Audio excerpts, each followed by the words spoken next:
నమస్కారం అండి. నేను ఇప్పుడే చూశాను మీరు పెట్టినటువంటి ఈ ప్రశ్న. నాకు తెలిసినంత వరకు, నేను విన్నంత వరకు మీకు వివరించేందుకు ప్రయత్నిస్తా. వారాహి అంటే ఎవరు? వారాహి యొక్క ఆవిర్భావం ఎప్పుడు జరిగింది? వారాహి నవరాత్రులు ఎందుకు చేస్తారు? ఎందుకు వరాహి అన్నటువంటి స్వరూపంతో అమ్మవారిని ఆరాధించాలి అని నాకు తెలిసినంత వరకు వివరించడానికి ప్రయత్నిస్తా. ఇంకొక విషయం ఏమంటే, ఈ తల్లి రాత్రి దేవత, అంటే నిశిచర దేవత అనమాట. రాత్రిపూట ఉపాసించేటువంటి దేవత, రాత్రి స్వరూపిణి అని కూడా చెప్తారు. అందుకేనేమో నాకు ఉన్నట్టుండిగా ఫోన్ చూడాలని ఒక ప్రేరణ కలిగి గ్రూప్లో జరిగిన డిస్కషన్ అంతా నేను చూసి చివరగా దానికి తగ్గట్టుగా మనకు తెలిసింది సమాధానం ఇద్దామని చెప్పి ఇప్పుడు ఇస్తున్నా. అందుకే ఈవిడ క్రియాశక్తి కదా, వెంటనే పని చేయిస్తుంది బుద్ధిని ప్రేరేపించి అన్నీ నేను అనుకుంటున్నాను అనమాట. మనము విషయంలోకి వెళ్తే, ఈ వారాహీదేవి అమ్మవారి యొక్క క్రియాశక్తి, అమ్మవారి యొక్క రక్షణ వ్యవస్థకు అధినేత్రి, సర్వసైన్యాధ్యక్షురాలు అనమాట. అమ్మవారి దగ్గర ఉండే అనేక డిపార్ట్మెంట్స్, అంటే ఈ శాఖలు ఉంటాయి కదా, బ్రాంచెస్. ఒక ఆఫీస్ ఉంటే దానికి కూడా చాలా రకాల బ్రాంచెస్ ఉంటాయి. అట్లా అమ్మవారి యొక్క శక్తి ఎట్లాంటిది అంటే, ఈ ప్రపంచానికి అంతటికి కూడా అది ఆమెది ఒకటే హెడ్ ఆఫీసు. ఆ హెడ్ ఆఫీస్లో వారాహిదేవి అన్నటువంటి ఈ యొక్క శక్తి అమ్మవారి యొక్క క్రియాశక్తి. అమ్మవారి నుంచి బండాసుర సంహారం అప్పుడు అమ్మవారి ఎడమవైపు నుంచి ఈవిడ వచ్చింది అని చెప్తారు. కుడివైపు నుంచి శ్యామల, ఎడమవైపు నుంచి ఈవిడ. అందుకే బతే శ్రీచక్ర మధ్యస్థం దక్షిణోత్తరయోస్తదామని ఒక శ్లోకంలో చెప్తారన్నమాట. ఇటువైపు అటువైపు ఉన్నటువంటి శ్యామల, వారాహి ఇద్దరూ సేవిస్తున్నటువంటి భవానీ అయినటువంటి లలితాంబికను మేము భజిస్తున్నాము అని చెప్పి, ఈవిడ అమ్మవారి ద్వారా సర్వ సైన్యాధ్యక్షురాలుగా నియమించబడి, కిరిచక్రము అంటే అడవి పందులు లాగేటువంటి ఒక రథాన్ని అమ్మవారు ఈవిడకు బహూకరిస్తుంది ఆవిర్భవించిన తర్వాత. అయితే వారాహిలో చాలా రకాలుగా స్వరూపాలు ఉంటాయి కాబట్టి, కొన్ని చోట్ల వారాహిదేవి మహిషం అంటే దునపోతు మీద కూర్చున్నట్టు, కొన్ని చోట్ల ప్రేతాసనం కూర్చున్నట్టు, కొన్ని చోట్ల సింహం మీద కూర్చున్నట్టు, ఇలా రకరకాలుగా మనకు కనిపిస్తుంది. అయితే ఈవిడకు అమ్మవారి ఇచ్చిన రథం మాత్రం కిరి, అంటే అడవి పందుల చేత లాగబడుతున్నటువంటి రథం. కిరిచక్ర రథారుడ దండనాద పురస్కృత అని చెప్పి లలితా శాస్త్రం చెప్తుంది కదా. అట్లా ఇచ్చిన తర్వాత ఈ తల్లి ఉండేటువంటి యంత్రం విషయానికి వస్తే, ఈవిడ అమ్మవారి క్రియాశక్తి స్వరూపిణి కాబట్టి, ఈ అమ్మవారి యంత్రావరణలో డాకిని, హాకిని, రాకిని మొదలైనటువంటి దేవతలందరూ ఉంటారు. ఈ డాకిని, రాకిని, హాకిని వీళ్ళందరూ కూడా లలితా సహస్ర నామాల్లో వస్తారు. ఏదో మీరు భూత ప్రేత పిశాచాలని అనుకోకండి, యోగిని దేవతలు వీళ్ళందరూ కూడా. మనకు 99 తర్వాత నామాలలో వస్తారు వీళ్ళు. మధ్య సంస్థాహం సవతి ముఖ్యశక్తి సమన్విత హరిద్రానేక రచిక హాకిని రూపధారిణి దద్ధన్యాసక్త హృదయ ఢాకిని రూపధారిణి మూలాధారాంబుజారూఢ పంచవక్రాస్తి సంస్థిత మధ్య సంస్థాహం సవతి ముఖ్యశక్తి సమన్విత. ఇట్లా రకరకాల ధాతుమయ శక్తులు, అంటే మన శరీరంలో మనకు ఉండేటువంటి ఈ ధాతు దేవతలు. వీళ్ళు ధాతు దేవతలు. ధాతు అంటే వీరి యొక్క అనుగ్రహం ద్వారానే మన శరీరంలో సప్తధాతువులు వస్తాయి. ఈ సప్తధాతువులే కదా మనకు ఇంద్రియ పటుత్వం కలిగించేది, రక్షణ ఇచ్చేది, అన్నీ కూడా ఈ ధాతువుల నుంచే మనకు వస్తుంది. కాబట్టి ఈ ధాతు దేవతలతో ఈ తల్లి తన పరివారంలో వాళ్ళని అంతర్భాగంగా కలిగి ఉంటుందన్నమాట. ఎవరంటే వారాహిదేవి. ఈ తల్లికి అమ్మవారే తనకు కావాల్సినటువంటి మూలశక్తిని అనుగ్రహిస్తుంది. మన బుద్ధిని ప్రేరేపించేది శ్యామలాదేవి అయితే, ప్రేరేపించినటువంటి బుద్ధిని చక్కగా నడిపిస్తూ సరైన పనులు చేయించేది వారాహి. అందుకని క్రియాశక్తి అని చెప్పి చెప్పబడింది అనమాట ఈ తల్లి. ఈ అమ్మవారి యొక్క వర్ణన గురించి ఒక చిన్న శ్లోకంలో, అంటే ఆర్యాదిశతి అని చెప్పి దుర్వాసుల వారు ఈవిడ గురించి కాదు, మణిద్వీపం గురించి ఒక స్తోత్రం రాశారు. ఆర్యాదిశతి దాని పేరు. దొరుకుతుంది, తెప్పించుకొని చదవని తెలుస్తుంది. ఆ ఆర్యాదిశతిలో వారాహీదేవి ఉన్నటువంటి ప్రాకారాన్ని ఆయన వర్ణిస్తూ, ఇంద్రనీలమణులతో చేసినటువంటి మండపం మధ్యలో 100 స్తంభాలు, అందులో ఒక బంగారు పీఠం పైన బంగారు కమలం మధ్యలో ఒక చక్కటి చక్రము, ఆ చక్రం మధ్యలో వారాహి అమ్మవారు కూర్చొని ఉంటుంది. అన్ని యంత్రాలకు ఆవరణలు ఉంటాయి. శ్యామలాదేవికి ఏమో 7, అమ్మవారికి ఏమో 9, ఈవిడకేమో 5, బాలా త్రిపుర సుందరికి 9, చండికి 9, అట్లా ఉంటాయన్నమాట అమ్మవార్లకు ఆవరణలు. ఈ అమ్మవారికి ఏమో 5 ఆవరణలు, అంటే పంచభూతాత్మకమైనటువంటి ఆవరణలుగా మనం చెప్పుకోవచ్చు. లేదా మన పంచతన్మాత్రలు, అని రకరకాలుగా మనం దానిలో భావించవచ్చు. మొత్తానికి ఈ అమ్మవారు ఉండేటువంటి యంత్రంలో మాత్రం 5 ఆవరణలు ఉంటాయి. ఈ శ్లోకాలను మనకు అందించింది దుర్వాసులే కాబట్టి ఇవి పారాయణ చేసుకోవచ్చు ఉపదేశం లేకపోయినప్పటికీ. ఆర్యాదిశతి గురించి నేను చెప్తుంది మూలమంత్రాల గురించి కాదు, బాగా గ్రహించవలసిందిగా మనవి అనమాట. అయితే ఈ దూర్వాసుల వారు చెప్పినటువంటి యంత్రక్రమంలో మనం మధ్యలో వారాహిదేవి ఉంటుంది. మొదట ప్రధాన దేవతగా ఉండేటువంటి దేవి మధ్యలో వారాహిదేవి ఉంటుంది. ఈ వారాహిదేవి ఆవరణలో అనేకమైనటువంటి వారాహి యొక్క శక్తులు ఉంటాయన్నమాట. అమ్మవారి యొక్క వారాహి శక్తులు, అమ్మవారి చుట్టూ ఉండేటువంటి వరాహి శక్తుల్లో ప్రధానమైనటువంటి వాళ్ళ గురించి చెప్తున్నారు చూడండి దూర్వాసుల వారు ఆర్యాదిశతిలో. వాళ్ళు స్వప్నేశ్వరి, ఉన్మత్త భైరవి, తస్య చోన్మత్త భైరవి స్వప్నేశ్వరి తదా అని చెప్తారనమాట. అంటే స్వప్నేశ్వరి ఈవిడే స్వప్నవారాహి అని చెప్పి చెప్తారనమాట. ఈవిడను అనుష్ఠానం చేసి ఇది నిద్రపోయే ముందు చేయాలి జపం. అన్నీ శుచిగా చేస్తే ఈ జపాన్ని నిద్రపోయే మంచం మీద, అంటే అది శుచిగా పెట్టుకొని చేయాలా, వాడు కిందకు పడుకొని చేయాలన్నమాట. చేసి పడుకుంటే అమ్మవారు స్వప్నంలో కనిపించి జరగబోయే విషయాలన్నీ కూడా చెప్తుంది. ఇది ఒక స్వప్న విద్య, స్వప్నేశ్వరి విద్య అని చెప్తారనమాట దీన్ని. తర్వాత వచ్చేటువంటి తల్లి ఉన్మత్త భైరవి, ఈమె పేరు ఉన్మత్త భైరవి. భైరవి అని వినంగానే బహుశా మనకు ఉండేటువంటి నిద్రమబ్బు అంతా కూడా ఎగిరిపోతుంది. భైరవి మనలో ఉండేటువంటి అజ్ఞానాన్ని ఎగరగొడుతుంది కదా, అందుకనే భైరవి అన్నమాట. ఉన్మత్త అనేటువంటిది ఒక ఉత్కృష్టమైన పారవస్య అవస్థ. ఇది ఉన్మత్త అన్నటువంటిది ఒక ఉత్కృష్టమైన పారవస్య అవస్థ. యోగిక స్థితిలో టాప్ మోస్ట్ లెవెల్స్లో ఒకటనమాట ఈ ఉన్మత్త భైరవి అన్నటువంటి స్థితిని ప్రసాదిస్తుంది ఉన్మత్త భైరవీదేవి. ఉన్మత్తాన్ని ప్రసాదిస్తుంది అనమాట. ఉన్మత్తం అంటే పిచ్చి, ఆల్మోస్ట్గా పిచ్చి కలగడం. అంటే దేని పట్ల పిచ్చి కలుగుతుంది? భగవంతుడి పట్ల, ఆయన యొక్క శక్తి పట్ల, ఆ అమ్మవారి యొక్క ఆరాధన ఉపాసన విధానాల పట్ల పిచ్చి కలుగుతుంది. ఉన్మని అన్నది ఒక స్థితి, అవధూతల కంటే పైన స్థితి. అది అవధూతలు కూడా ఒక స్థితిలో ఉంటారు, అవధూత స్థితిలో ఉంటారు. అయితే ఈ ఉన్మని కూడా అవధూత స్థితిలో కొంచెం పైన ఉండేటువంటి స్థితి. వారాహి యంత్రాన్ని ఒకసారి మనం గమనిస్తే, వారాహి యంత్రంలో పైన ఫస్ట్ ఫ్లోర్ అనుకోండి, for example first floor corner బిట్లో ప్రత్యంగిరాదేవి, ఈ కార్నర్ బిట్లో బగలాముఖి ఉంటారు ఈ అమ్మవారి యంత్రానికి. కింద యంత్రంలో కింద వైపు డౌన్ ఫ్లోర్లో ఒక కార్నర్కు వరాహమూర్తి, ఇంకొక కార్నర్కు స్వప్నవారాహి అంటే స్వప్నేశ్వరి ఉండి మధ్యలో 5 ఆవరణలతో ఈ వారాహిదేవి యొక్క యంత్రము ఉంటుందన్నమాట. ఇక వారాహి యొక్క మంత్రం విశేషానికి వద్దాం.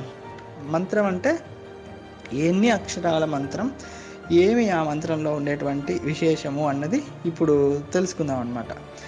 దశోత్తర శతవర్ణమనురాజ కలహంస అని పేరు అనమాట దానికి, మంత్రానికి. దశోత్తర శతవర్ణమనురాజ కలహంస అంటే 110 అక్షరాల వారాహి మంత్రం. అసలు ఆ మంత్రం ఇప్పుడు అనుష్ఠానం చేసే వాళ్ళు ఉన్నారో లేదో కూడా నాకు డౌటే. అయితే దాన్ని మనకు తగ్గట్టుగా మార్చిస్తారు మూల మంత్రాన్ని. అయితే ఇక్కడ మంత్రం అన్నది ఏదంటే దూర్వాసుల వారు చెప్పినటువంటి ఒక ధ్యాన శ్లోకాన్నే మంత్రంగా చెప్తున్నాం అన్నమాట. అది కోలవదన కుశేషనయన కోకారి మండిత శిఖండ సప్తభా కాంచనాభ సంధ్యారుణ చేల సంవృత నితంబ ఆల ముసల శంఖ చక్ర అంకుశపాశాభయవర స్ఫురిత హస్త కూలంకషానుకంప కుంకుమ జంభాలిత స్తన భోగ ధూర్తానామతి దూర వార్తా శేషవలగ్న కమనీయ. ధూర్తానామతి దూర, బాగా వినండి. ధూర్తానామతి దూర వార్తాశేషవలగ్న కమనీయ ఆర్తాళీ శుభదాత్రి వార్తాళీ భవతు వాంఛితార్థయ అని. ధూర్తానాం అతి దూర, దుష్టబుద్ధి గలవారిని మనకు దూరం చేస్తుంది. అన్ని రకాల శుభాలను ప్రసాదించేటువంటి వార్తాళి అంటే వారాహికి ఉన్నటువంటి నామాలలో వార్తాళి అన్నది ఒక విశేషం అన్నమాట. స్పెషల్ అంటే మనకి ఇప్పుడు ముద్దు పేర్లు పెడతారు కదా ఇంట్లో పిల్లలకి, ఆ రకంగా వార్తాళి అన్నటువంటి విశేషంతో చెప్పబడుతుంది. భవతు వాంఛితార్థాయ, మాకు మా వాంఛలను తీర్చు తల్లి అని అర్థం అన్నమాట. అది ఇక్కడ వార్తాళి అని చెప్తున్నారు. వార్తాళి అంటే వాస్తవానికి అర్థం ఏమంటే జీవన ప్రదాయిని అని అర్థం. యజ్ఞంలో మనం ఆహుతులు వేయాలనే అవయ పదార్థాలు ఉండాల్సిందే. పితృదేవతలకు కవ్యములు ఉండాలి. ఈ 2 పదార్థాలు ఇచ్చే తల్లి జీవస్వరూపిణి. అన్ని శరీరాలకు కావాల్సిన అన్నాన్ని ఇచ్చేటువంటి తల్లి ఈ జీవస్వరూపిణి అయినటువంటి వార్తాళి. ఈవిడ గురించి ఆల్రెడీ పైన మన కిందాక ప్రశాంత్ గారు పెట్టిన దాంట్లో టూకీగా చెప్పినారు. ఆయన భూమికి సంబంధించిన దేవత అని. కొన్ని సంప్రదాయాల్లో ఈవిడని పృథ్వీ తత్వానికి అనుసంధానం చేసి కూడా కొలిచేటువంటి ఒక సంప్రదాయం ఉంది. ఈ లక్ష్మీ సహస్రనామం సహస్రంలో కూడా వారాహి అనే నామం ఉంది. లక్ష్మి యొక్క స్వరూపంలో ధాన్యలక్ష్మి ఉంది కదా, ఈ ధాన్యలక్ష్మి సస్యాన్ని, పంటలను, పాడిని వీటన్నింటిని కూడా సమృద్ధి పరిచేటువంటి దేవత కదా, ఆ యొక్క స్వరూపంతో అభిన్నంగా వారాహిదేవిని లక్ష్మీ శాస్త్రంలో కూడా చెప్తారనమాట. వారాహి అన్నటువంటి నామము మహాలక్ష్మికి కూడా అన్వయిస్తారు, చెప్తారనమాట. ఇంకా అమ్మవారి యొక్క శక్తుల గురించి మనం మాట్లాడుకుంటున్నప్పుడు జంబిని, మోహిని అని 2 శక్తులు వస్తాయి అమ్మవారి దగ్గర. అమ్మవారి మంత్రం తెలిసిన వాళ్ళు ఉంటే, వారాహి తెలిసిన వాళ్ళు అంటే ఆ వారాహి మూలమంత్రం తెలిసిన వాళ్ళు ఉంటే అందులో ఈ 2 పదాలు కనిపిస్తాయి, జంబిని, మోహిని అన్నవి. ఈ ఇద్దరు ఏం చేస్తారంటే సాధకుని బాధించనీకి వచ్చేటువంటి అనేకమైన దుష్ట తలంపులు, దుష్ట శక్తులు భౌతికంగా, మానసికంగా రెండింటినీ కూడా నియంత్రిస్తారనమాట వీళ్ళు. జంబిని, మోహిని. జంబనం అంటే చుట్టూ మనకు రక్షణ కల్పించడం, మోహిని అంటే మనకు అంతర్గతంగా రక్షణ కల్పించడం అన్నమాట. అది ఈ జంబిని, మోహిని యొక్క కర్తవ్యం. మనకు తెలిసి తెలియక మనం ఎన్నో ప్రమాదాలకు పడుతుంటాం. వాటి నుంచి మనల్ని రక్షించేటువంటి వారాహీదేవి యొక్క స్వరూపాలు లేక వారాహి యొక్క ప్రతినిధులు అనుకోండి ఈ జంబిని, మోహిని ఇద్దరు అన్నమాట.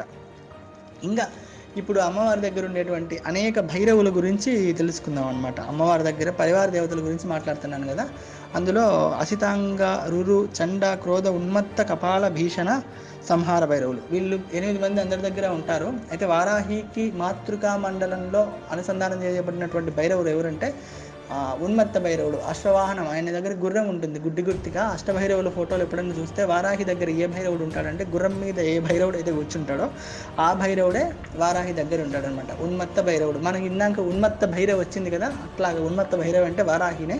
ఆవిడ యొక్క కాన్సెప్ట్ లేదా ఆమెను భరించేటువంటి వాడు ఉన్మత్త భైరవుడు అనమాట. వీళ్ళు కాకుండా హేతుకాది దశభైరవులు ఉంటారు. ఈ హేతుక భైరవుడు, త్రిపురాంతక భైరవుడు వాళ్ళు ఎవరంటే, హేతుకాది దశభైరవులు ఎవరంటే పేర్లు చెప్తున్నాను, జాగ్రత్తగా వినండి. హేతుక భైరవుడు, త్రిపురాంతక భైరవుడు లేదా త్రిపురారి భైరవుడు, అగ్ని భైరవుడు, యమజిహ్వ భైరవుడు, ఏకపాద భైరవుడు, కాల భైరవుడు, కరాల భైరవుడు, భీమరూప భైరవుడు, హాటకేశ్వర భైరవుడు, అచల భైరవుడు, ఉన్మత్త భైరవుడు, స్వప్న భైరవుడు, తిరస్కరణ భైరవుడు, కిరిపద భైరవుడు. ఇట్లా అన్నమాట. దశభైరవులని ఇన్ని పేర్లు చెప్పారనేసి మీరు అనుకో ఉండుండొచ్చు. అయితే ఇందులో ఉన్మత్త భైరవు వారికి మాత్రమే భైరవులుగా పరిగణించాలి. తర్వాత వచ్చేటువంటి వాళ్ళు స్వప్న భైరవి అంటే ఇవి స్వప్నేశ్వరి విద్య. తిరస్కరిణి అన్నది ఇదొక మంత్రం. ఈ మంత్రం తిరస్కరిణి అంటే మన మీదకి వచ్చినటువంటి షట్కర్మలలో ప్రయోగాలు చేస్తారు కదా, ఈ క్షుద్ర ప్రయోగాలు చేస్తారు కదా, కృత్యాలను పంపించి మనిషి ప్రాణాలు తీయడానికి కానీ ఇబ్బంది పెట్టడానికి కానీ ఈ తిరస్కరిణి విద్యను మనం కనుక చేస్తే గురుముఖంగా పొంది చేయాలి. మనం చేస్తే అంటే ఏడన్నా చూసి ఎత్తుకొచ్చి రాసుకొని చేయకూడదు. ఆ తిరస్కరిణి కనుక చేస్తే శ్రద్ధగా 3 మాలలు జపం చేసినా చాలు. తిరస్కరిణి చాలా గొప్ప మంత్రం, నేను స్వానుభవంతో చెప్తున్నా. తిరస్కరిణి చాలా గొప్ప మంత్రం. ఆ తిరస్కరిణి చేసే వాళ్ళకి ఆ మంత్రం తెలిసి గురుముఖత ఉపదేశం అయి ఉంటుంది. దాన్ని ఒక్కసారి చేసినా అది ప్రయోగాన్ని దేనైనా తిప్పి పంపుతుంది. నాకు చాలా శక్తివంతమైనటువంటి మంత్రం అన్నమాట తిరస్కరిణి. ఇక తిరస్కరిణి తర్వాత కిరిపద. ఈ అమ్మవారి యొక్క అనేకమైనటువంటి శక్తులలో ఒక శక్తిగా మనం తెలుసుకోవచ్చు కిరిపద. ఈశాన్యాది మొదలైనటువంటి శక్తులు అమ్మవారి చుట్టూ కూడా ఉంటారు. ఇప్పుడు చెప్పుకున్న భైరవులు ఒక మూలకు, అష్టభైరవులు ఒక మూలకు, ఈ తిరస్కరిణి, స్వప్నేశ్వరి, కిరిపద ఇత్యాదులందరూ కూడా అమ్మవారి యొక్క సరౌండింగ్స్లో ఉంటారనమాట. వారాహి అంశతో అంత శక్తి గలవారై ఉండి వీళ్ళందరూ కూడా వారాహి దేవికి సహకరిస్తూ అమ్మవారిని ఆరాధిస్తూ ఉంటారనమాట. ఇప్పుడు చెప్పుకున్నటువంటి అధిదేవతలు వీళ్ళందరూ కూడా అమ్మవారి దగ్గర ఉండేవాళ్ళు. అయితే మనకు ఈ వారాహి యొక్క స్వరూపం అన్నది ఈ అమ్మవారికి సంబంధించిన ఖడ్గమాలలో కనిపిస్తుంది, బాలా త్రిపుర సుందరికి సంబంధించినటువంటి ఖడ్గమాలలో కనిపిస్తుంది, ఇంకా లలితా సహస్రంలో కనిపిస్తుంది, దుర్గా సప్తశతిలో కనిపిస్తుంది, ఆర్యాదిశతిలో వస్తుంది, సౌందర్యలహరిలో కూడా ఒక 3వ శ్లోకంలో అవిద్యానామంత స్థిమిర మిహిర ద్వీపనగరి అని చెప్తారు ఒక శ్లోకం భగవత్పాదుల వారు, అది 3వ శ్లోకము. అందులో కూడా మనకు కనిపిస్తుంది ఈ వారాహి యొక్క వర్ణన, వరాహ శక్తి గురించి యొక్క వర్ణన అన్నమాట. అయితే ఈ అమ్మవారిని ఎందుకు ఆరాధించాలంటే మనం సరిగ్గా బుద్ధి పనిచేసి మంచి పనులు చేయాలంటే ఈవిడే వాటిని మనతో చేయించేది కాబట్టి ఈవిని ఆరాధించాలా. ఈవిడ మూలాధార చక్రానికి లేదా భూతత్వానికి అనుసంధానమైనటువంటి దేవతగా కూడా మనం పరిగణించవచ్చు. అందుకనే రైతులకు గుర్తుగానే నాగలి, రోకలి దునపోతు మీద కూర్చున్నట్టుగా కనిపిస్తుంది. అంటే ఒకప్పుడు ఎద్దులు స్థానంలో దునపోతులను కూడా వ్యవసాయానికి వాడేవాళ్ళు. కొన్ని చోట్ల వారాహి ఒక చేత చేపను పట్టుకొని కూడా కనిపిస్తుంది. ఆ రకంగా జలతత్వానికి కూడా అనుసంధానమైనటువంటి దేవతగా చెప్పుకోవచ్చు. వజ్రవారాహి, వజ్రేశ్వరి అన్నటువంటి పేర్లు ఈమెకు ఉన్నాయి. ఈ వజ్రవారాహి, వజ్రేశ్వరి అనేటువంటి వాళ్ళు మన సనాతన ధర్మంలో నుంచి బౌద్ధము, జైనము రెండిటిలోకి పోయినటువంటి దేవతలు వీళ్ళు. వాళ్ళ నుంచి మనం తీసుకున్నాం అంటున్నారు మన మూర్ఖులు. కాదు, తప్పది. మన నుంచి వాళ్ళు తీసుకున్నారు. మనం ఎప్పుడైనా ఇచ్చేవాళ్ళని గుర్తుపెట్టుకోండి. భారతీయులకు ఇయ్యడమే తెలుసు, తీసుకోవడం తెలియదు. భారతీయులకు తెలియదు, తీసుకోవడం తెలియదు. మనకి తీసుకోవడం తెలుసుంటే అసలు ఎవరు మన ముందు నిలబడేవాళ్ళు కాదు. మనకు తెలియదు, మనకు త్యాగం మాత్రమే తెలుసు.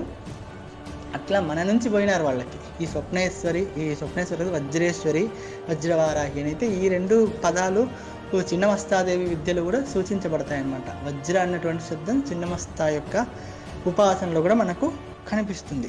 ఈ యొక్క వజ్ర అన్నటువంటి శబ్దము బౌద్ధంలో హీనయాన, మహాయాన బౌద్ధాలలో తాంత్రికంగా ఉపాసించేటువంటి మార్గంలో వరాహిని విశేషంగా పూజిస్తారు బౌద్ధులు కానీ జైనులు కానీ. రెండిట్లో కూడా ఉంది ఆ సంప్రదాయము. ఇక వారాహి యొక్క క్షేత్రాలకు వస్తే ఎక్కడెక్కడ ఈ అమ్మవారికి దేవాలయాలు ఉన్నాయి. మన ఆంధ్ర రాష్ట్రం గురించి మాట్లాడిన తర్వాత పక్క రాష్ట్రాలకు వెళ్దాం. ఫస్ట్ ఆంధ్ర రాష్ట్రం అంటే ఆంధ్రప్రదేశ్, తెలంగాణ రెండింటి గురించి కలిపే నేను చెప్తుంది. ఇక్కడ చూసిన తర్వాత పక్క రాష్ట్రాలకు పక్కన ఊర్లలో, పక్కన క్షేత్రాలలో అమ్మవారు ఎక్కడుందని తెలుసుకుందాం. మనకు ద్వాదశ జ్యోతిర్లింగాలలో, శక్తిపీఠాలలో ఒకటైనటువంటి శ్రీశైల మహాక్షేత్రంలో వారాహి దేవికి దేవాలయం ఉంది. ఏంటి మనది ఇప్పుడు శ్రీశైలంలో వారాహి దేవాలయం ఉందంటున్నాడు అనేసి మీరు అనుకోవచ్చు. శ్రీశైలంలో భ్రమరాంబాదేవి యొక్క శ్రీచక్ర పీఠానికి 4 ఉంటారు అధిష్టాన దేవతలు. అందులో వారాహి కూడా ఒకటి. రాజరాజేశ్వరి కదా, శ్రీశైలంలో ఉంది రాజరాజేశ్వరి. ఎంతమంది చూసారో నాకు తెలియదు కానీ శ్రీశైలంలో అయితే రాజరాజేశ్వరి ఉంది. భ్రమరాంబ కాదు, రాజరాజేశ్వరి దేవే ఉంది. కాబట్టి రాజరాజేశ్వరి ఉంటే వారాహి ఉంటుంది, గుర్తుపెట్టుకోండి. అదొక గుర్తు అంతే. రాజరాజేశ్వరి ఉంటే శ్యామల కూడా ఉంటుంది, వారాహి ఉంటుంది. ఎక్కడో చోటు ఉంటారు. వాళ్ళ అమ్ముంటే వీళ్ళిద్దరూ ఆమె విడిచిపెట్టి ఉండలేరు అనమాట. వస్తారు, ఏడో చోటు ఉంటారనమాట వచ్చి. అట్లా శ్రీశైలంలో భ్రమరాంబయే శ్యామలా స్వరూపంగా చెప్పబడుతుంది. ఈ వారాహిదేవి ప్రత్యేకంగా ఒక చోటు ఉంది. అయితే ఈ వారాహి దేవాలయం శ్రీశైలంలో ఎక్కడుంది అన్నది ఆసక్తి ఉన్నోళ్ళు నన్ను పర్సనల్గా అడగండి, లేదా అడిగితే నేను మళ్ళీ దానికి తగ్గట్టుగా మీకు గ్రూప్లోనే డీటెయిల్స్ పెడతా. లేదా ఉంది అని తెలుసుకున్నామా, శ్రీశైలంలో ఉన్న వారాహిదేవికి నమస్కారం అని చెప్పుకొని ప్రశాంతంగా ఉండండి, అంతే. ఎందుకంటే దాని గురించి చెప్పాలంటే ఇప్పుడు అసలైన విషయం పక్కకు పోతుందని నేను ఆ మాట అంటున్నా, అన్నిదా భావించొద్దు. ఆ గుడి గురించి చెప్పాలంటే ఒక రోజు అదే గుడి గురించే చెప్పాలి. అట్లా అంతటి విశేషమైనటువంటి స్థలం కాబట్టి నేను ఆ మాట అనడానికి కారణము. నాతో ఫొటోస్తో సహా ఉంది అక్కడ ఎక్కడ ఉంది, ఆ అమ్మవారు ఎట్లా ఉంటుంది అన్నది నాకు ఆ తల్లి అనుగ్రహం వల్ల చాలాసార్లు చూసేటువంటి అవకాశం కూడా కలిగింది. మన గ్రూపులో ఒక వ్యక్తి కూడా అక్కడికి వెళ్ళొచ్చారు. నేను పేరు చెప్పదలుచుకోలేదు కానీ ఒక వ్యక్తి కూడా మన గ్రూప్లో వెళ్ళొచ్చారు అక్కడికి. శ్రీశైలంలో కూడా వారాహి యొక్క దేవాలయం ఉంది. శ్రీశైలం నుంచి మనం అలంపూర్కి వస్తే అలంపూర్లో బ్రహ్మేశ్వరుడి దేవాలయం వెనుకల అంటే ప్రదక్షిణ మార్గంలో వారాహి దేవాలయం ఏం లేదు కానీ ఈవిడే సపరేట్గా ఉంది. అక్కడ సప్తమాతృకలతో చాలా చోట్ల కనిపిస్తుంది వారాహి. అలంపూర్లో సప్తమాతృకలు ఎన్ని చోట్ల ఉన్నారు అబ్బా. ఒక్క బ్రహ్మేశ్వరుడి దేవాలయంలోనే 3 చోట్ల 4 చోట్ల ఉంటారు. ఇంకా నవబ్రహ్మ దేవాలయాలు అన్నింటిలో ఉంటారు వీళ్ళు ప్రతి చోట. ఇంకా పాపనాశనంలో అయితే ఆ టెంపుల్ కాంప్లెక్స్లోనే 6 చోట్ల ఉన్నారు మాతృకలు. ఆ టెంపుల్ కాంప్లెక్స్లో 24 దేవాలయాలు ఉంటాయి పాపనాశనంలో, అందులో 6 చోట్ల ఉన్నారనమాట మాతృకలు. బ్రహ్మేశ్వరుడి దేవాలయం వెనుకల వైపు ప్రదక్షిణ మార్గంలో వారాహిదేవి ఒకవైపు ఉంటుంది, ప్రత్యేకంగా ఉంటుంది. ఎట్టి మాతృకలు ఉండరు ఈమె దగ్గర. వారాహి అమ్మవారు ఉంటుంది. అలంపూర్లో కూడా వారాహి అమ్మవారికి దేవాలయం ఉంది. మన తెలుగు రాష్ట్రాలలో సుప్రసిద్ధమైనటువంటి వారాహి దేవాలయాలుగా ఈ 2 చెప్పుకోవచ్చు. తర్వాత తమిళనాడుకి వెళ్తే మన పక్క రాష్ట్రానికి కాంచీ క్షేత్రంలో కామాక్షి గర్భాలయంలో వారాహిదేవి నిలబడి ఉంటుంది. బ్రహ్మాండమైనటువంటి స్వరూపం. మనం అభిషేకానికి లోపలికి పోగలిగితే చూడొచ్చు. బయట నుంచి అయితే కనపడదు ఈమె, లోపలికి పోవాల్సిందే. లోపలికి పోతేనే కనిపిస్తుంది. ఆ శ్రీచక్రం దగ్గర ఉంటుంది, కాంచీ క్షేత్రంలో ఉంటుందన్నమాట. తర్వాత తంజావూరు బృహదీశ్వరాలయంలో ఉంది వారాహి. ఇవాళ పెట్టారు ప్రశాంత్ గారి ఫోటో. తంజావూరులో ఉంటుంది బృహదీశ్వరుడు దేవాలయంలో వారాహి అమ్మవారు. ఈ తమిళనాడులో 2 ప్రదేశాలలో నాకు తెలిసి ఉన్నటువంటి వారాహి దేవాలయాలు, ఒకటి కాంచీ క్షేత్రము, రెండవది తంజావూరు. ఇంకోటి మన ఆంధ్ర రాష్ట్రంలోనే ఒక స్థలం, ఇంకొక క్షేత్రంలో కూడా వారాహి ఉంది, మర్చిపోయా, ఇప్పుడు గుర్తొచ్చింది చెప్తున్నా. శ్రీముఖలింగం అని ఉంది శ్రీకాకుళం దగ్గర. ఎంతమంది చూసారో నాకు తెలియదు కానీ ఆ శ్రీముఖలింగం ఉండేటువంటి క్షేత్రంలో కూడా వారాహిదేవి ఉంది. వారాహి అంటే ఒకటి గుర్తుపెట్టుకోండి, వరాహముఖంతోనే మనకు కనపడాల్సిన అవసరం లేదు. అట్లాంటి శ్రీశైలంలో ఆమెకు వరాహముఖమే ఉండదు. అందుకనే చెప్తుంది, అది ఒక శక్తి ఇండికేషన్ కాబట్టి ఆవిడ ఏ రూపంలోనైనా ఉండొచ్చు. ఆలంపురంలో అయితే ఎంచక్క వారాహముఖంతోనే కనబడుతుంది. ఇది శ్రీశైలంలో వేరే ఉంటుంది. శ్రీముఖలింగ క్షేత్రంలో ఆవిడకు దుర్గా రూపంలో అంటే త్రిముఖాలు కలిగి ఉంటుందన్నమాట. 3 ముఖాలు బ్రాహ్మీ స్వరూపంలో అనుసంధానం చేయబడి ఉందేమో బహుశా, మళ్ళీ నేను చూడలేదు. అక్కడైతే మాత్రం శ్రీముఖలింగ క్షేత్రంలో 3 ముఖాలు కలిగి ఉంటుంది. ఇవి మన దక్షిణ పదాన ఉన్నటువంటి వారాహి దేవాలయాలు. ఇక ఉత్తర పదానికి వెళ్తే నార్త్ ఇండియాకి వెళ్తే కాశీ గ్రామదేవతే వారాహి. ఈ కాశీ దేవాలయం గురించి నండూరు శ్రీనివాస్ గారు ఒక వీడియో చేశారు, అది చూడండి, అందరికీ కూడా క్లియర్గా అర్థమవుతుంది. బాగా చెప్పారు ఆయన, పెద్ద ఆయన. ఇక అక్కడ కాకుండా గుప్తంగా చాలా చోట్ల ఉంటారు అమ్మవారు. ఎందుకంటే శ్రీశైలంలో ఉంది అన్న సంగతి కూడా చాలామందికి తెలియదు కాబట్టి మిగతా క్షేత్రాలలో మనం ఆ క్షేత్రాల గురించి కూలంకషగా పరిశీలన చేస్తే తప్ప అక్కడ ఎక్కడ దేవతలు ఉన్నారు అన్నది మనం కనుక్కోలేమన్నమాట. ఆ రకంగా నేను ఆ మాట అనాల్సి వచ్చిందనమాట. ఎందుకంటే గుప్తంగా ఉంటారు, ఉండకుండా ఏమీ ఉండరు. అయితే మాతృకలు ఉన్న ప్రతి చోట ఈ తల్లి ఉంటుంది. సప్తమాతృకలు వీళ్ళంతా గ్యాంగ్ ఎక్కడున్నా 7 మంది ఉంటారు, ఒకరిని విడిచి ఒకరు ఉండరు, 7 మంది ఉంటారు. కొన్ని చోట్ల మాత్రం కొంతమందికి విశేషంగా దేవాలయాలు ఉన్నాయి.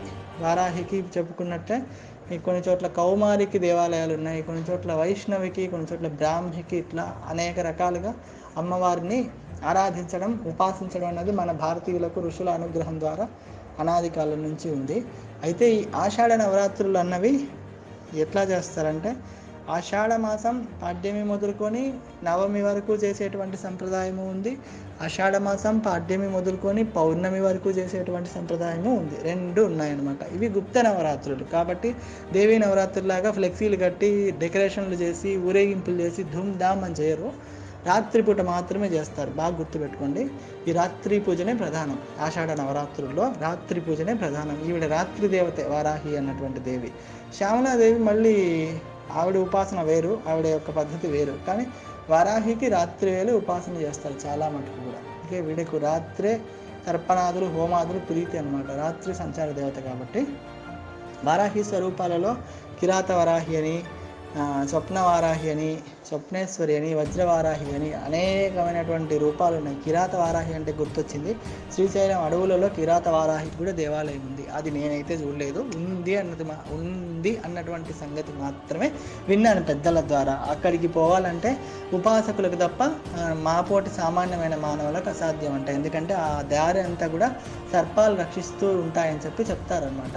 కానీ ఇప్పటికీ కూడా ప్రతి సంవత్సరం తొలి ఏకాదశి పండగ వస్తుంది కదా మనకు ఆషాఢ మాసంలోనే, ఆ తొలి ఏకాదశి పండగ రోజు వెళ్తారంట అక్కడికి అని విన్నా. నేను ఇంకా దాని గురించి డీటెయిల్స్ తెలియవు, తెలిస్తే మాత్రం నేను షేర్ చేస్తాను గ్రూప్లో. కానీ ఎవరు మాత్రం పోవడానికి ప్రయత్నాలు చేయొద్దు, ఎందుకంటే అవి కొంచెం క్లిష్టమైనటువంటి ప్రదేశాలు. దాని గురించి తెలుసుకొని స్మరించుకొని ఉండడం మంచిది. అనవసరంగా ఎక్కడో కొండలు గుట్లు పట్టుకొని పోయి ఏదైనా ఇబ్బందులు అయితే కష్టం కదా. శక్తికి మించి ఎప్పుడు కూడా సాధనలోకి లాగాలని చెప్పి భగవంతుడు ప్రయత్నించాడు. మనకు ఉన్నదాంతో తృప్తిగా చేసుకోగలిగితే చాలు అని నేను అనుకుంటానన్నమాట.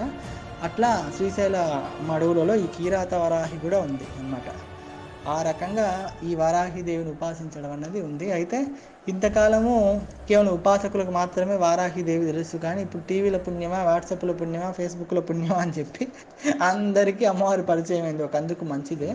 అయితే ఈవిడకు నైవేద్యాలు పెట్టి పూజలు చేయాలన్నటువంటి ఆసక్తి ఉంటుంది చాలామందికి కూడా, చెయ్యొచ్చు. ఉపదేశం ఉన్నా లేకున్నా అమ్మవారికి పూజ చేయడానికి ఉపదేశం ఏం అవసరం లేదు. ఆవిడకు అగస్త్యుడు ఇచ్చినటువంటి నామాలు ఉంటాయి. 12 నామ స్తోత్రం అని ఉంటుంది, వారాహి 12 నామ స్తోత్రం అని. అది ఎవరైనా పెడితే సంతోషమే, లేదా నేనే రేపు పెడతాను. ఆ 12 నామాలు అందరూ కూడా చేసుకోవచ్చు. అమ్మవారికి నైవేద్యంగా భూమిలో పండినటువంటి దుంపలు, క్యారెట్ కానీ, బీట్రూట్ కానీ, ముల్లంగి కానీ, స్వీట్ పొటాటో, మా వైపు గెనుసుగడ్డ అంటారు. మళ్ళీ అందరూ దాన్ని ఒక్కొక్క ప్రాంతంతో ఒక్కొక్క పేరుతో పిలుస్తారుగా, అట్లాంటి గడ్డలు పెట్టొచ్చు. ట్యూబర్స్ అంటారు అన్నమాట దాళ్ళను, పరిభాషలో సైంటిఫిక్ భాషలో ట్యూబర్స్ అంటారు. ఆ ట్యూబర్స్ అయినా పెట్టొచ్చు. ఇంకపోతే ఈవిడికి దానిమ్మ పళ్ళు అంటే చాలా ఇష్టం. దానిమ్మ పళ్ళు, పోమగ్రనేట్, అనార్, ఆ దాడిమి ఫలం అంటే ఈవిడికి చాలా ఇష్టం. దాన్ని కూడా ఈవిడకు నైవేద్యంగా పెట్టి ఆరాధించి ఆవిడ అనుగ్రహానికి పాత్రలు అవ్వచ్చు. లలితా సహస్రనామం చేసే వాళ్లకు వారాహి యొక్క రక్షణ అడగాల్సిన అవసరం లేకుండా ఎప్పుడూ ఉంటుంది. ఎందుకంటే వాళ్ళు లలిత యొక్క విభిన్నమైనటువంటి శక్తులు. లేదు మేము ప్రత్యేకంగా వారాహిని ఆరాధించి లలితని ఆరాధిస్తూ ఉంటే సరే, అది మరీ సంతోషం, మన ఓపిక అంతే. కానీ అన్ని రూపాలుగా అన్ని శక్తులుగా ఒక్కటే అమ్మవారే అభివ్యక్తీకరణగా చెంది మన ద్వారా ఆరాధించబడుతూ ఉంది. కాశీ క్షేత్రంలో వారాహీదేవి అత్యంత నిగూఢంగా గుప్తంగా ఉంది. ఎవరైనా కాశీకి వెళ్తే మాత్రం ప్రయత్నపూర్వకంగా దర్శించుకునేటువంటి దేవాలయాలలో మీరు వారాహి దేవాలయం ఫస్ట్ పెట్టుకోండి లిస్టులో. తర్వాత మిగతావన్నీ చూడండి, ఎందుకంటే మిగతావన్నీ కూడా డే టు నైట్ ఓపెన్ చేసి ఉంటారు. ఇప్పుడు విశాలాక్షి మందిరం ఉంది, అది పొద్దున్న తెలిస్తే ఇప్పుడు రాత్రి దాకా తీసే ఉంటుంది. కానీ వారాహి దేవాలయం సంగతి అట్లా కాదు కదా, ప్రయత్నపూర్వకంగా దర్శించుకోవాలా. అయితే ఆలంపురంలో ఉండేటువంటి వారాహికి మనం మన స్వహస్తాలతో పూజ చేసుకోవచ్చు. ఆ దేవాలయం వాళ్ళు ఏం చేయరు అట్లాంటి మంచి పనులు, మనమే చేసుకోవచ్చు. శ్రీశైలంలో కూడా మనమే చేసుకోవచ్చు. కానీ ఇప్పుడు వేరే వాళ్ళు ఆ ప్లేస్ను కొంచెం ఆక్యుపై చేసి వాళ్ళు పూజలు చేస్తూ ఉన్నారు. అట్లా వారాహిదేవి ఎన్నో చోట్ల కొలువై ఉండి భక్తుల ద్వారా తనకు పూజలు జరుపుకుంటూ వచ్చిన వాళ్ళని అనుగ్రహిస్తూ ఉంది. కాంచీ క్షేత్రంలో బ్రహ్మాండంగా ఉంటుంది అమ్మవారు. కంచికి వెళ్ళే వాళ్ళు అభిషేకానికి వెళ్ళే శక్తి ఉంటే మాత్రం టికెట్ పెట్టుకొని చూడ్డానికి ప్రయత్నం చేయండి ఆ యొక్క వారాహి స్వరూపాన్ని. ఇక పోతే అందరూ కూడా మనసులో ప్రార్థించుకోండి వారాహిదేవిని. ఏమనంటే, మా యొక్క దేశానికి సమృద్ధిని ప్రసాదించు తల్లి, మా భారతీయుల బుద్ధులు, ముఖ్యంగా హిందువుల బుద్ధులు, హిందువుల పాలకుల బుద్ధులు సక్రమంగా నడిపించు తల్లి. దేవాలయాల దగ్గర నువ్వు రోకలి బండ పట్టుకొని కూర్చో హుండీల దగ్గర, లేకుంటే దేవాలయాల ఎంట్రన్స్లలో కూర్చో, లేకుంటే నీ దగ్గర ఉండే పరివారంలో ఎవరో ఒకరిని కూర్చోబెట్టు. మమ్మల్ని, మా ధర్మాన్ని, మా దేవతా వ్యవస్థను, ఋషి ప్రోక్తమైనటువంటి వాంగ్మయాన్ని రక్షించు తల్లి, రక్షించుకునేందుకు మాకు శక్తిని తల్లి అని ప్రార్థించవలసిందిగా పేరుగా నేను మనవి చేసుకుంటున్నా. ఇందులో తప్పులు ఏమైనా ఉన్నా, అసందర్భంగా నేను ఏమన్నా అన్పార్లమెంటరీ అంటే పనికిరానటువంటి మాటలు ఏమన్నా నేను మాట్లాడున్నా, సంబంధం లేనటువంటి మాటలు ఏమన్నా నేను మాట్లాడి ఉన్నా అందరినీ నేను క్షమాపణ అడుగుతున్నాను. నాకు ఈ అవకాశం ఇచ్చినందుకు అందరికీ ధన్యవాదాలు. స్వస్తి. శివాయ గురువే నమః.